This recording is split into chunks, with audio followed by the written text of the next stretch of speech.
अहिंसा तीर्थ प्रणेता,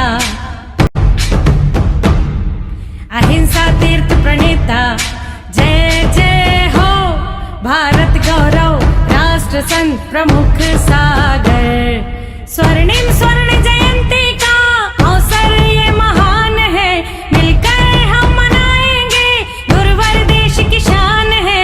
प्रमुख सागर जय हो गुरुवर, प्रमुख सागर जय हो गुरुवर।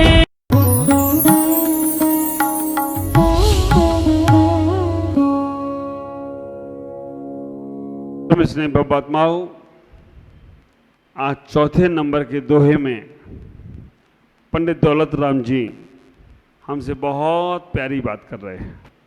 सभी लोग मेरे बोलने की बात बोलेंगे। तास बिमरण की है बहु कथा, तास बिमरण की है बहु कथा, पे कछु कहूँ कही मुनि यथा, काल अनंत निगोद मझा, वीत्यो एक इंद्री तन धार, वीत्यो एक इंद्री तन धार। आज पंडित दौलत राम जी इसमें हम सबकी कथा कहने का प्रयास कर रहे हैं। छहराला ग्रंथ अपने आप में एक ऐसा समयसार है जो हमें कंकर से शंकर की यात्रा कराता है, जो हमें नर से नारायण की यात्रा पर पहुंचाता है, जो हमें पशु से परमेश्वर बनाता है, जो हमें शिष्य से ईश्वर की यात्रा कराता है, जो हमें माटी से महावीर बना देता है। उसका नाम छह डाला ग्रंथ है। आप विचार करके रखना, छह डाला के अंदर पूरा का पूरा सार भरा हुआ है।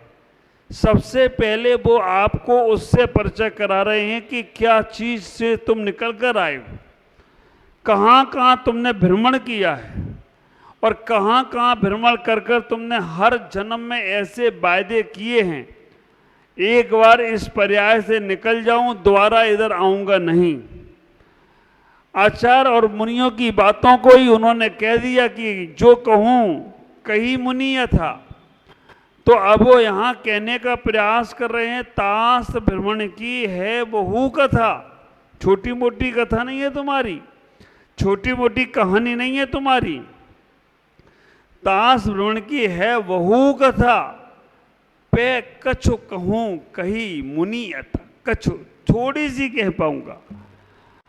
काल अनंत निगोद मजार, बीत्यो एक इंद्री तनधार।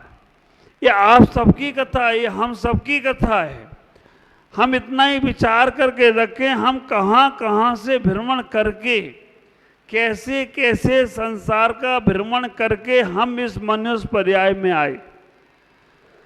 आप विचार करके रखो, कितना परिश्रम करके आप दिन भर मेहनत करते हो और दिन भर मेहनत करके शाम को 100, 200, 500, 1000, 10,000 रुपये आपने कमाई और शाम को आप उनमें आगी लगा दो।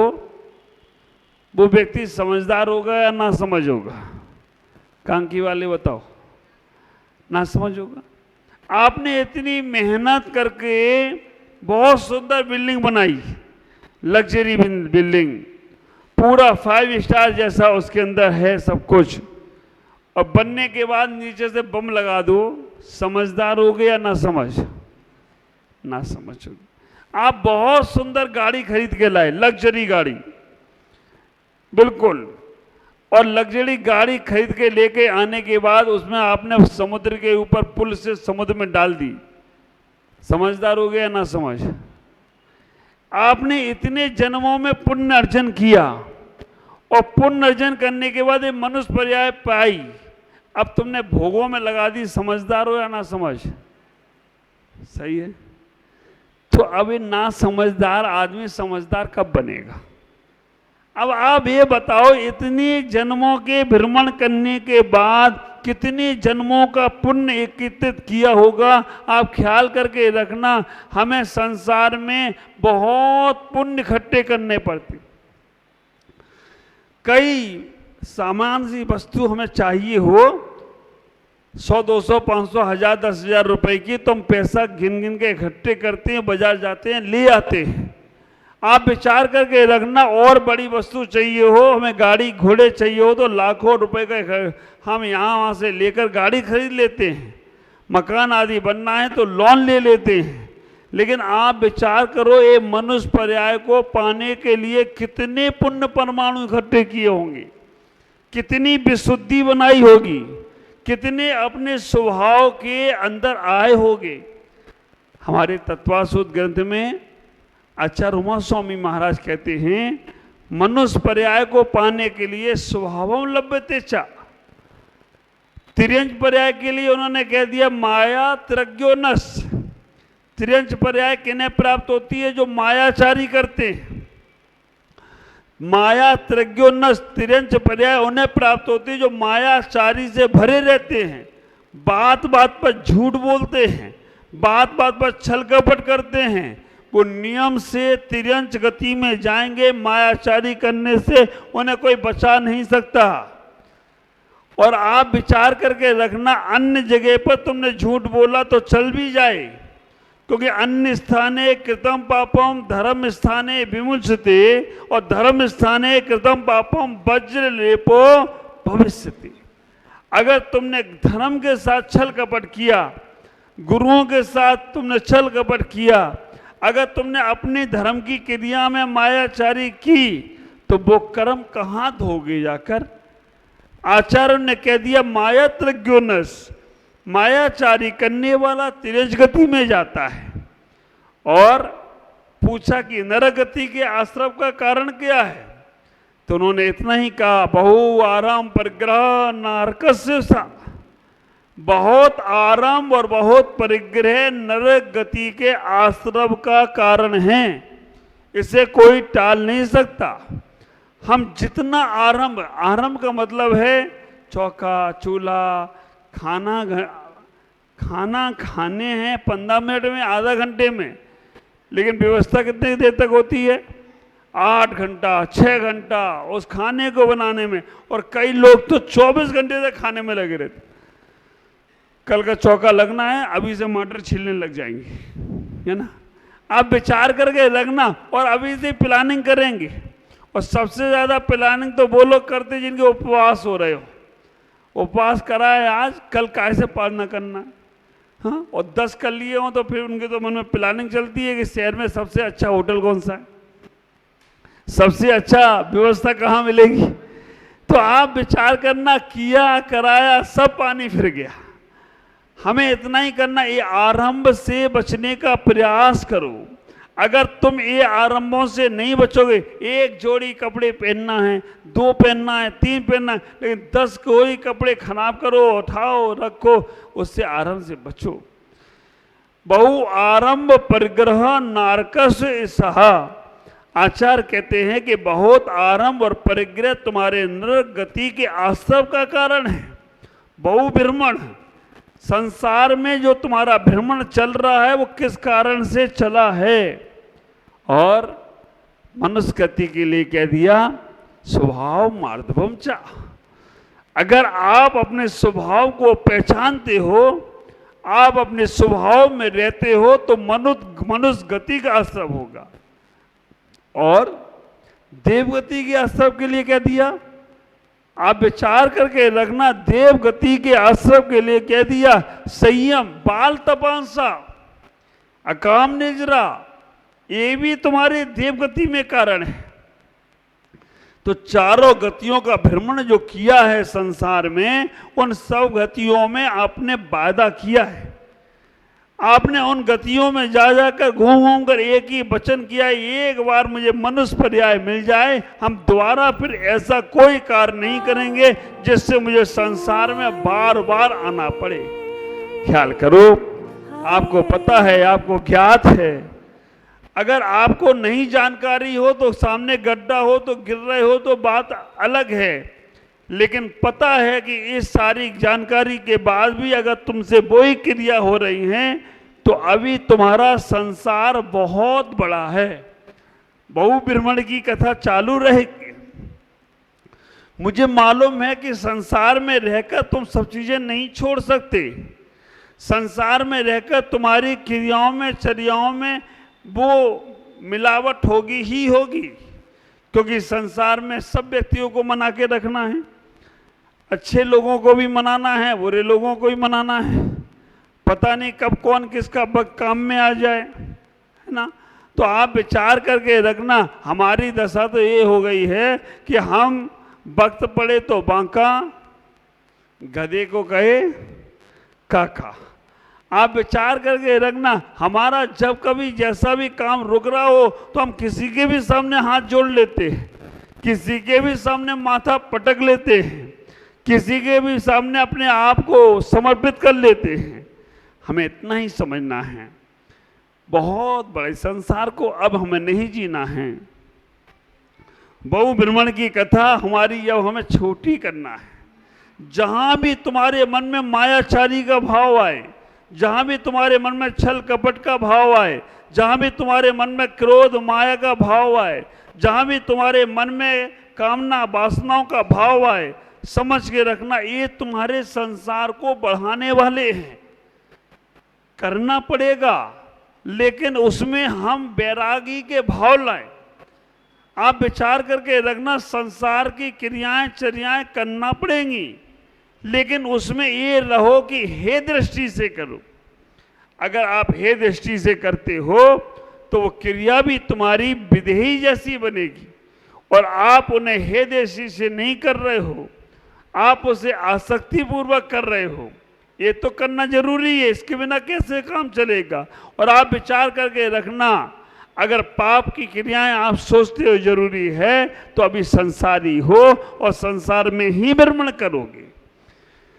इसलिए थोड़ा सा समय है अपने पास, थोड़े से समय में अपने आप को इतना अच्छा सेटल कर लो, इतना अच्छा व्यवस्थित कर लो कि आगे आने वाला समय तुम्हारे जीवन में दुख लेकर ना आए। वर्तमान के समय को अगर तुमने अच्छा बनाने का प्रयास किया तो भविष्य का समय तुम्हारा अपने आप अच्छा होने लगेगा। हम कहाँ नहीं भटके। अगर अभी वर्तमान में आपको अवधि ज्ञान हो जाए, वर्तमान में नहीं है ये बहुत अलग बात है। अगर हो जाए, क्योंकि वर्तमान में होता नहीं है, हो जाए तो आप अपने अतीत के भवों को देख सकते हो, आप अपने अतीत के भवों को जान सकते हो। आजकल आप लोग अपने अतीत को जानने के लिए व्हाट्सएप और मोबाइल और पता नहीं नेट और पता नहीं क्या क्या चालू करते हो, उसमें बड़े बड़े फंक्शन आते हैं। तुम्हें अपना भविष्य जानना है, ये बटन दबाओ, ये बटन दबाओ, तुम्हारा भविष्य आ जाएगा। बारी तुम्हारी बुद्धि, बटन में भविष्य होता तो मोबाइल ही तर जाता। लेकिन इतनी श्रद्धा हो जाती है उस मोबाइल के ऊपर। अरे मोबाइल तो छोड़ो, पहले सड़कों पर एक नादिया बैल घूमता था। नादिया बैल एक आदमी उसे चलाता था, बड़ा सा सांड होता था, उसको पहना देते थे और कहते नादिया बैल है, ये तुम्हारा भविष्य बताएगा। तो नादिया बैल भविष्य बताएगा। आदमी के द्वार पे जाता था, नादिया बैल आया है, भविष्य बताएगा। शंकर जी का वह बैल, नादिया तो मतलब शंकर जी का वाहन था। अब शंकर जी सबके भविष्य बताए तो वो भी बताएगा। आप बड़े उत्सुकता से उससे कहते थे बताओ मेरा भविष्य। वो नादिया बैल को लेकर आता था, जो भी रहता था, पंडित हो, ब्राह्मण हो, जो भी हो या कोई भी आदमी हो, तो वो नादिया बैल से बोलता था बता इनका भविष्य, सेठ जी का क्या होगा, बता सेठ जी का भविष्य क्या होगा। सेठ जी अभी बता नहीं रहा है, अभी थोड़ा सा आप जेम हल्की करो। सेठ जी ने जेम हल्की की, बता अब क्या भविष्य होगा, नहीं बताया। जब तक वो सेठ जी उसके हाथ में 100, 200, 500 नहीं रख दें तब तक वो नादिया बैल बोलते ही नहीं है।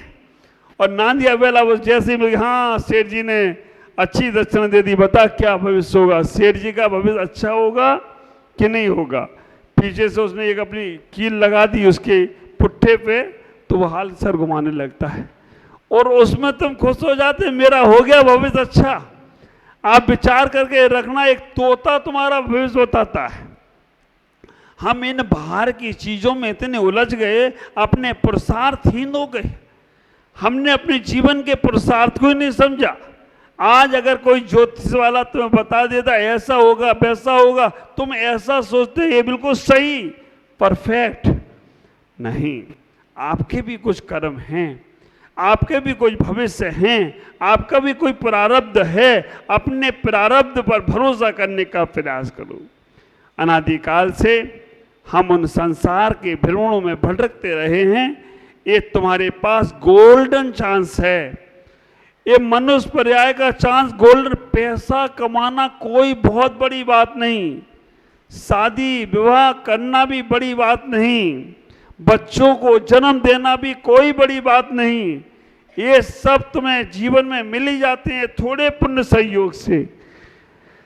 मैं कहता हूं इन सबसे ज्यादा पुण्य तुम्हें मनुष्य पर्याय को प्राप्त करने में प्राप्त किया है। अगर सन्यासी ना बन पाओ, संत ना बन पाओ तो कोई बात नहीं। संत जैसा तुम अपना मन बना लो तो भी तुम्हारा कल्याण हो जाए तो कोई आश्चर्य की बात नहीं है। संत जैसा मन बना लो। संत को हजारों लोग रोज मिलते हैं। आप विचार करके रखना, संत का जीवन दर्पण की तरह है, दर्पण की तरह। संत का जीवन दर्पण की तरह है। दर्पण में स्वागत सबका है, लेकिन दर्पण में स्वागत तो सबका है लेकिन संग्रह किसी का नहीं है। समझ में आया? दर्पण में तुम जाओगे, दर्पण खुल के तुम्हें स्वागत करेगा, लेकिन दर्पण तुम्हें अपने अंदर रखेगा नहीं।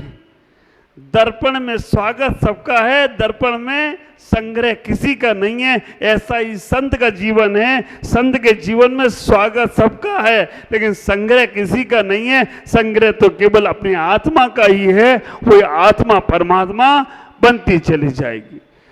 आपके जीवन में क्या है? स्वागत किसी का नहीं, संग्रह सभी का। अच्छा आदमी अगर मिलता है तो दिमाग दिल में बैठा लेते हो, और बुरा व्यक्ति मिल जाता है तो दिमाग में बैठा ले, तो बैठालते अपने पास ही हो। ख्याल करो, तुम्हारा जीवन इस प्रकार से हो गया। दो चीजें हैं, एक एक्सरा होता है और एक फोटो होती है। एक्सरा सही है या फोटो सही है? एक्सरे में तुम्हारे अंदर का मामला दिखता है, ये अंदर का मामला है, और फोटो में बाहर का मामला दिखता है। आप विचार करके रखना, एक्सरा और फोटो में तुम हो क्या? एक्सरे में और फोटो में तुम हो क्या? आप विचार करो। ये फोटो किसकी है? आचार्य पुष्पम सागर जी हैं क्या फोटो में? नहीं है ना। तो आप ना एक्सरे के इसमें हो ना आप उसके फोटो में हो। आप में हो, लेकिन हमारी धारणा क्या बन गई? ये मेरी फोटो, कहीं नाम लिख जाए ये मेरा नाम। उस नाम के चक्कर में तुम दुनिया से लड़ जाओगे। ये मेरा मकान है क्या? मकान मकान का है और तुम की हो। ये धारणा मन में बैठना, लेकिन नाम की चाह या अपने परिग्रह की चाह इतनी मजबूत है, छूटती नहीं है। आप विचार करना। शेष चर्चा कल फिर करेंगे। कैसे हम निगोद से निकले हैं और कैसे हमें निर्वाण की यात्रा करना है, ये सब चर्चा आपके बीच में अभी 2 दिन और हैं, कल और परसों। संभावित 2 दिनों में जो चर्चा होगी करने का प्रयास करूंगा। ओम नमः जय गुरु।